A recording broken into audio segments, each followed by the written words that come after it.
Good afternoon, and welcome to NATCO Network's 18-day campaign to end violence against women and children podcast. In this empowering series, we aim to shed light on the issue of violence and advocate for a safer world. Join us as we listen to an expert as he discusses about case studies, explore strategies, and raise awareness. Together, let's stand against violence, support survivors, and create a world where women and children can thrive free from fear. Tune in and be part of this change. This is 𝐕𝐢𝐽𝐽, and this is day one.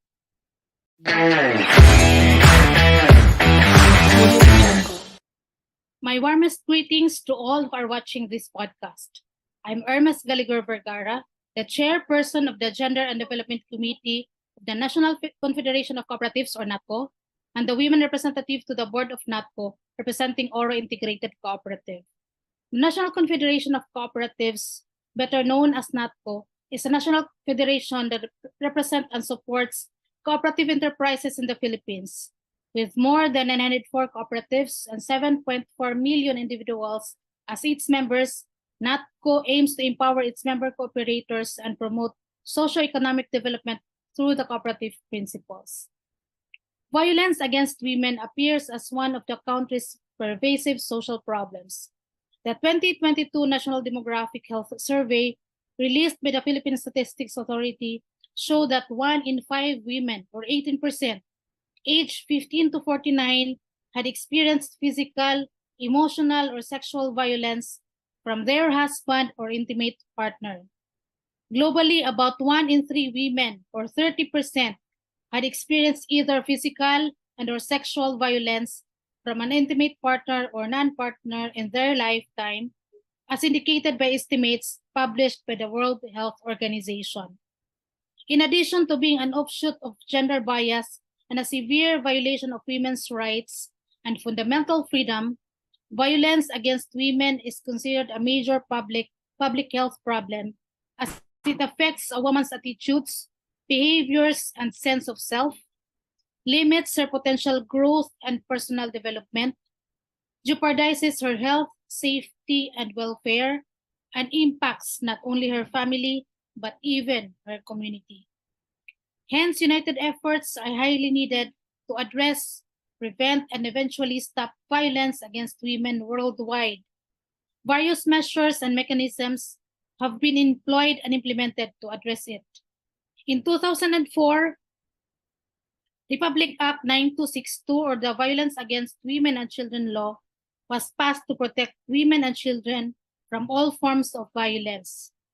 By virtue of Republic Act 10398, November 25 of every year is declared as the National Consciousness Day for the elimination of violence against women and children, wherein government agencies are mandated to raise awareness on the problem of violence and the elimination of all forms of violence against women and girls. Another is the 18-day campaign to end violence against women that is observed annually from November 25 to December 12, as mandated by Proclamation 1172, series of 2006. The 18-day campaign to end violence against women supports the Philippine government's goal of protecting the human rights of women and girls by upholding its commitment to address all forms of gender-based violence as is enshrined in the 1987 Constitution. The observance of this campaign started in November 25, which is the International Day to Eliminate Violence Against Women, up to December 10, which is the International Human Rights Day, to emphasize that violence against women is a human rights violation, and to ensure better protection for survivors and victims of violence and violence. For the year 2023, the 18-day campaign to end violence against women will center around the recurring 6-year theme that's on 2022 and 2027, United for a Vow-Free Philippines. This theme aligns with the UN Women's Unite by 2030 to End Vow campaign, highlighting the powerful impact of combining individual efforts towards a collaborative and united thrust for a vow-free Philippines. In January 2022, the International Cooperative Alliance Gender Equality Committee for the Asia-Pacific region submitted a recommendation to the ICA Identity Committee to include peace and nonviolence as cooperative values. Cooperatives across the region run various programs to empower women. Cooperatives stand together to end violence against women and girls. In the 𝐒𝐚𝐞 network, this term's God Committee decided that one of the major activities is the daily podcast during the 18th day campaign to end violence against women, because awareness raising is key to spreading the clear message of zero tolerance of all forms of violence against women and children, and to inform the victims of their rights and the support services that are available to them. So we're encouraging the COP members and then members to watch the daily podcast starting November 25 until December 10, to be hosted by Atty. Ventosa, one of the members of the 𝐒𝐚𝐞 Gender and Development Committee representing Mindanao. We are hoping that with this activity, we'll be able to help eliminate all forms of violence against women and children. Thank you, and may God bless us all.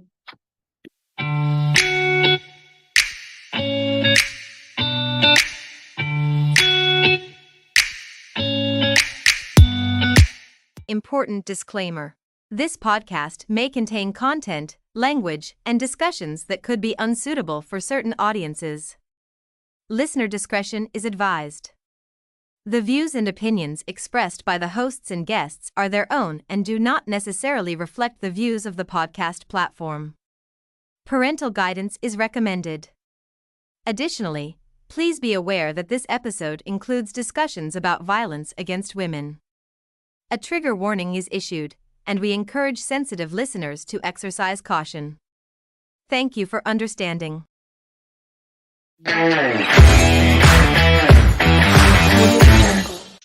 So good afternoon, everybody. So this is day 1. We will be talking about the Republic Act 11313 Safe Spaces Act. So Attorney Blue, pwede na po ba namin kayong marinig? Anything that you would like to share initially about the Bawal Bastos Law? Yes, good afternoon, good day, and good evening kung saan man kayong lugar at time zone ngayon. Welcome to 𝐒𝐚𝐞 and 𝐒𝐚𝐼 Multipurpose Cooperative and other affiliate members ng 𝐒𝐚𝐞 sa ating 18-day campaign to end violence against women. So, itong Republic Act 11313, parang nagli-level up lang siya yung ating violence against women and children. Kasi dati kung babae versus lalaki lang, dati sa subordinate against the superior. Ngayon, level na siya. Pwede na on the same level kayo, rank or position.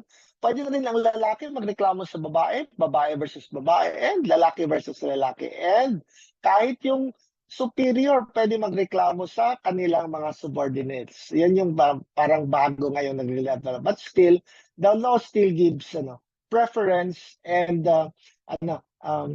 yung protection to our women. Ayan po.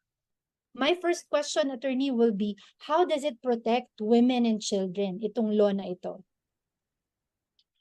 So, of course, ang isang pinakabago talaga dito, kasi mga other laws natin noon is only confined to yung ating physical spaces, sa ating workplace, sa ating educational and training institutions. Dito pinalawak na, kasama na yung ating public transportation, yung ating mga kalye-kalye, eskinita, and all other spaces na mga public siya, yung ating malls, churches, hospitals, and yung wala sa dating batas, yung ating online and virtual space. Alam natin na napaka-traffic na rin sa online, napakaraming gumagamit ng social media, kaya as much as possible, alam ko medyo mahirap naman i-implement, pero maganda na nasimulan na pati sa online at virtual ay protektado na tayong lahat. How do we define, Attorney Blue, ang safe space? So ang safe space lang naman is more on connected to yung may mga sexual innuendos, whether it be acts, words, or any gestures that are unwelcome na hindi gusto ng mga subject nila, either the women, the children, the men, our bosses or our subordinates. So yun na yung pinaka-ano niya talaga na feature ng Republic Act 11313 na hindi nakikita doon sa ibang sa ibang batas. So yun ang kanyang kaibahan, no, ang advantage na. And so later on makikita natin na stricto na rin pala talaga sa online space.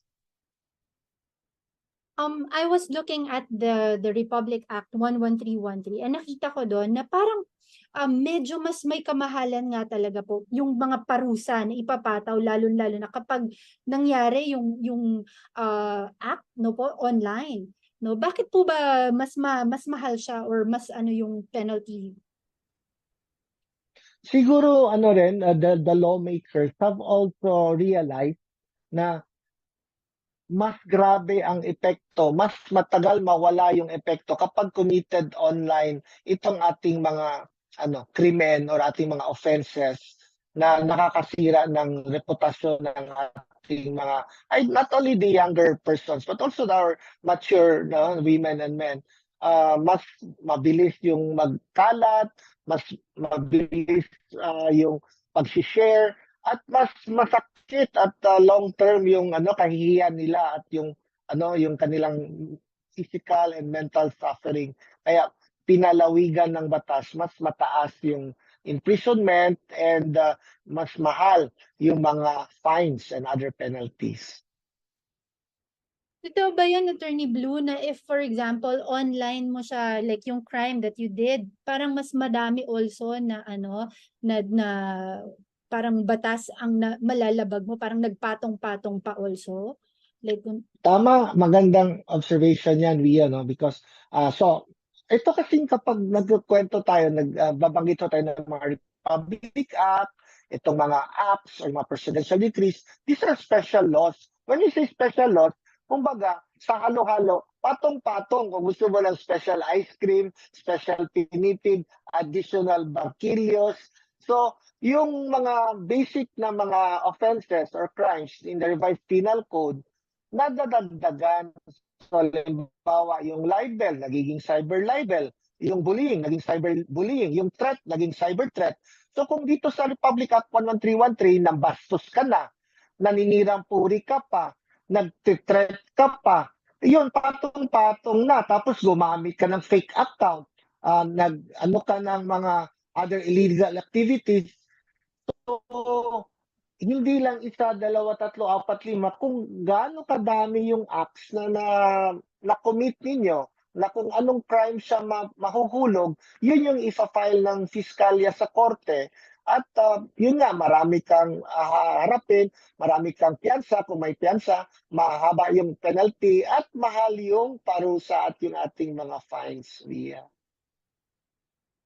Attorney, paano naman kunwari, like kunwari, di ba meron dito yung sinasabi nilang catcalling, bawal, kasama siya dun sa na-mention na bawal talagang gawin. No? Paano yun, kunwari, ano yung mga definition natin ng catcalling? Like na pwede kong sabihin, ay, kinatcall niya ako, pwede ko na siyang kasuhan, ganon. Generally, yun talagang hindi ko pa talaga kaya gawin, no? Yung pangsisipol na katulad na malakas na parang nagko-call ka ng subordinate mo or from men to women.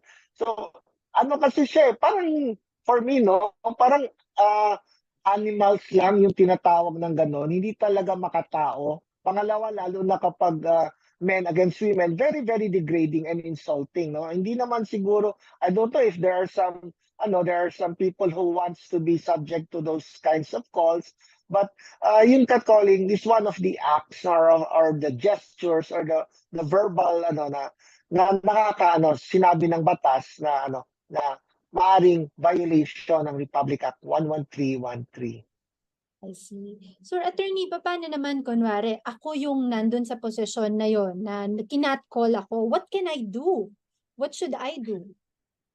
Okay. So may sinasabi yung batas na kung saan tayo na subject ng kabastusan, pwede tayo doon dumulog, no? So meron tayo sa women's desk, sa mga sa kapulisan. 100% na ngayon ng lahat ng police stations ay meron tayong Women's and Children's Protection Desk sa barangay.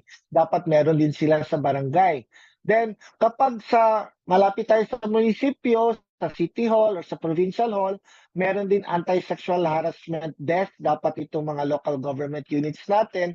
Kapag nasa traffic tayo, nasa kalsada, sa mga daan, lansangan, so yung ating mga traffic enforcer ay pwede na rin natin susumbungan. LTO, MMDA, or halimbawa dito sa Davao City, yung CTTMO, sila ay may kapangyarihan na umaresto. Sila ay pwedeng rereklamuhan ng mga kababaihan, kalalakihan, o kahit sino mang naging biktima nitong pangbabastos in those public spaces. Do we have parang data already, attorney, na kung ilan na yung mga gumagamit nung nagko-call out na yung about Republic Act 11313 na parang naririnig na yung voices nila, yung talagang ginagamit nila, sinasabi nila, oh, that's violation yan. Meron na ba tayo parang data about this? Specifically, wala pa talaga, Wing. But alam natin, ang pinaka-data lang natin ay yung mga cases filed in court o yung mga blatter, yung tinatawag natin na incident reports sa kapulisan. Siguro dito rin sa kabarangay. That's a good question. Alam mo kung bakit? Kasi meron tayo na kapag yung dito sa 1.3 ay second time na nila ginawa at dinayolate itong batas na ito. So parang ano lang din naman yung ating driving violation na una, suspension, fine na 5,000, fine na 10,000, tapos iba-iba pa. Ganun din dito sa batas ito. I think baka makakatulong yung ating mga kooperatiba na magbigay ng mga ganitong datos sa ating mga... Hello po, nandyan pa po ba kayo, attorney? Naririnig pa po ba niyo ako or nawala na po ba siya? Ayan. Sorry po. Ayan. Nag-off lang konti si attorney dahil mahina ang internet. Naririnig niyo na po ba kami? Okay, I can turn on my Ayan, sige. Ayan. Alright Can po. you hear me now? Yes po, attorney. Loud and clear. Ayan po. I Sige. think meron tayo ditong mga slides na share si Richelle na maaari natin higit pang makita para makita yung ano po ba yung batas ng Republic Act 11313. Go ahead, Richelle. Okay.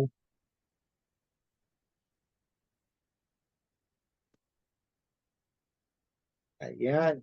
So, with your permission, Ms. Via, I'll now discuss on the surface, no? And maybe we'll go deeper mamaya kung ano itong mga Safe Spaces Act ng coverage niya.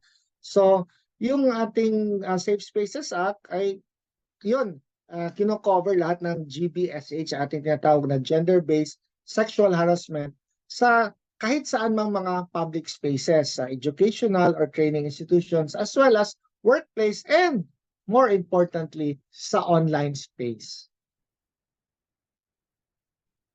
So ano ba itong GBSH dito sa ating public spaces, no? So ang sinabi, ang gender-based sexual harassment in public places are committed yung unwanted and uninvited sexual actions or remarks, no? Napag-usapan natin kanina yung mga catcalls, yung mga high sexy dyan, yung mga iba pang mga remarks na regardless sa motive nila or ito ba isang prank lang or katuwaan lang, kasi masyadong stricto na ngayon yung batas about this GBSH. So, alin-alin ba mga public spaces ang saklaw nitong batas na ito? So, streets and alleys, yung roads and sidewalks, buildings, restaurants and cafe, public parks, schools and churches, government offices, malls and public markets, transportation terminals and common carriers. So pati yung mga sinasakyan natin ng mga jeep, mga bus, yung mga tricycle, no? And this not only for the land transportation, kasali ang air and water transport. Yung mga lugar na ginagamit na evacuation center, yung ating public washrooms, kahit private vehicle daw pero covered by yung app-based transport network service. So alam natin meron tayong Grab, meron tayong Angkas, ano pa dyan yung mga apps na yan. Private nga sila, pero nagsiservisyo sila sa publiko. Then recreational spaces such as but limited to cinema and halls, theaters and spas, bars, clubs, resorts, water parks, hotels and casinos, and internet shops. And last but not least, all other areas regardless of ownership. So this is openly accessible or offered to be accessed by the public.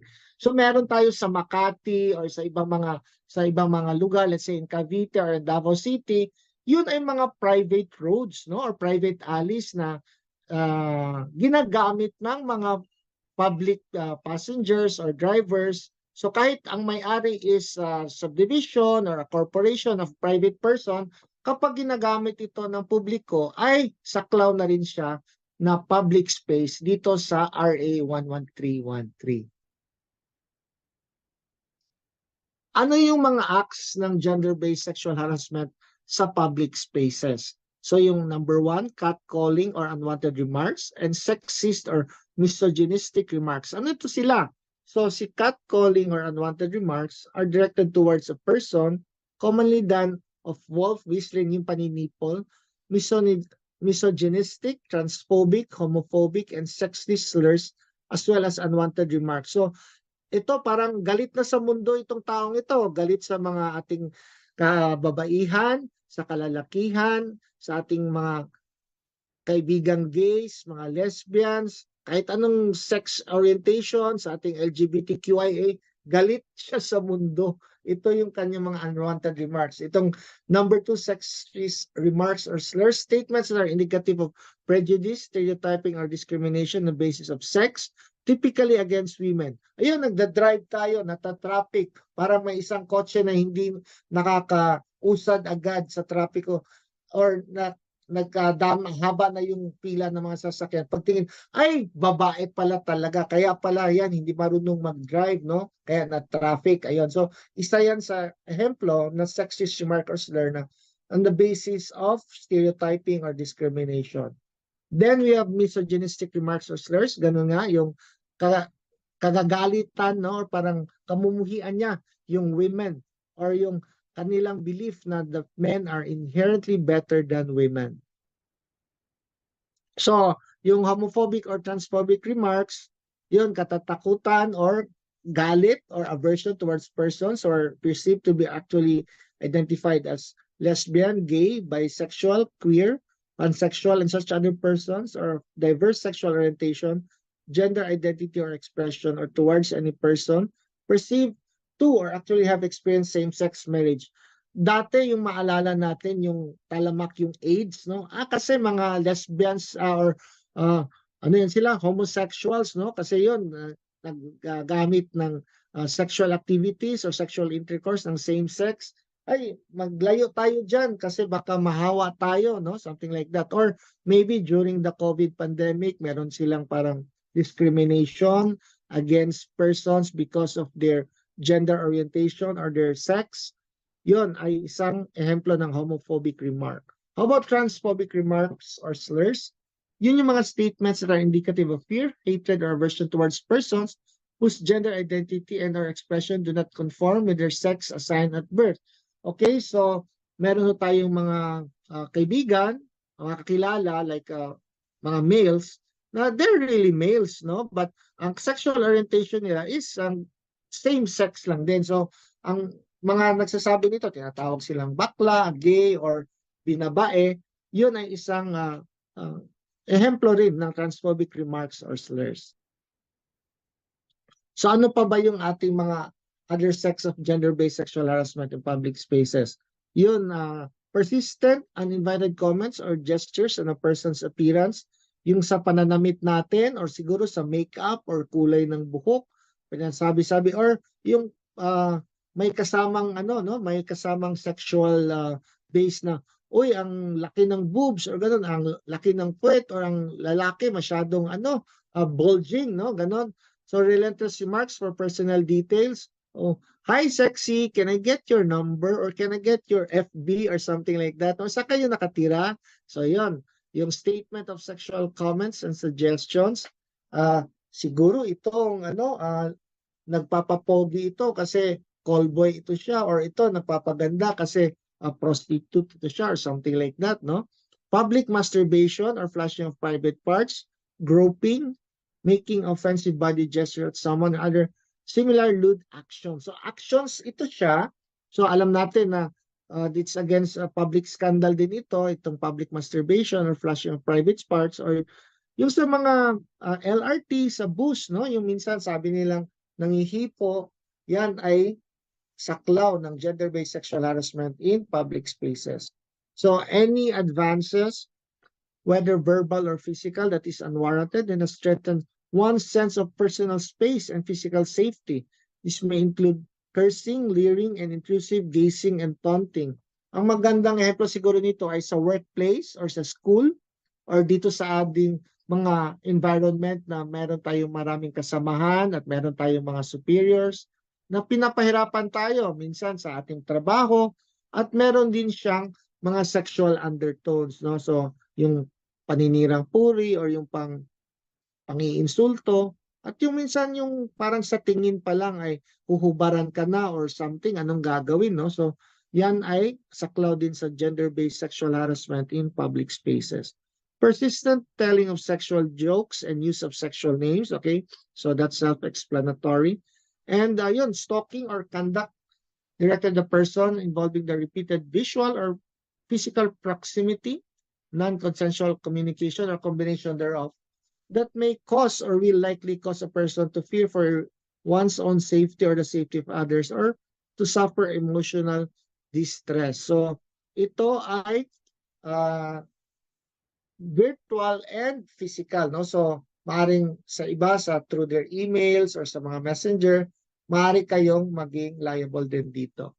So ngayon, pag-usapan natin yung mga penalties, ang penalties ng gender-based sexual harassment, and kung paulit-ulit na ba yung offender, ay tataas ba yung kanyang mga penalties, yung imprisonment at yung kanyang mga fines or other penalties.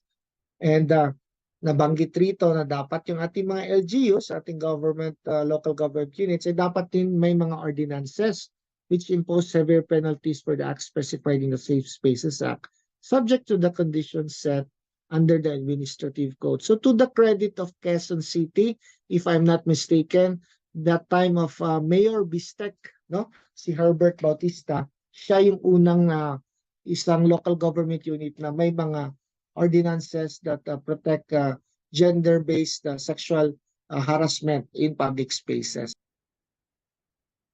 So meron ho tayong verbal at demonstrated na gender-based sexual harassment at yung mga true stalking and other activities.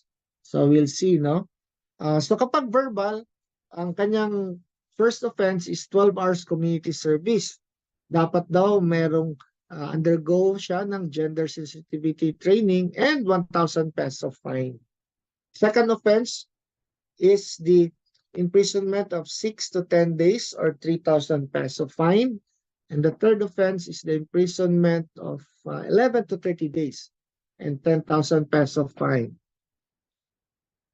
Na dito naman tayo sa demonstrated gender-based sexual harassment. The first offense is 12 hours community services, inclusive of gender sensitivity training and 10,000 peso fine. Sa second offense naman, ang imprisonment niya ay 11 to 30 days at 15,000 peso na fine. At sa third offense, imprisonment of 1 month and 1 day to 9 months and 20,000 peso fine. Ngayon, ang ating GBSH or gender-based sexual harassment through stalking and physical activities ay kasali yung sinabi nga natin, touching, pinching, or brushing against the genitalia, groin, or breast. So sa first offense is imprisonment of 11 to 30 days or a fine of 30,000 pesos, provided that, ayun, mag-attend na naman sa isang gender sensitivity training, dapat ang mag-conduct ay yung Philippine National Police in coordination with the LGU and Philippine Commission on Women. And the second offense will be imprisonment of 1 month and 1 day to 6 months or 50,000 peso fine. And last but not the least is the third offense, imprisonment of 4 months and 1 day to 6 months or 100,000 peso fine. Nakasaad din sa Section 12C, specific acts and penalties for gender-based sexual harassment in streets and public spaces. So that is Section 12C of Republic Act 11313 and its internal rules and regulations. Ayan. So thank you for being patient and attentive. If you have some questions, you can ask us online during live, or you could also ask us during the replay and in our succeeding episodes of our 18-day campaign to end violence against women. Thank you and good day to all.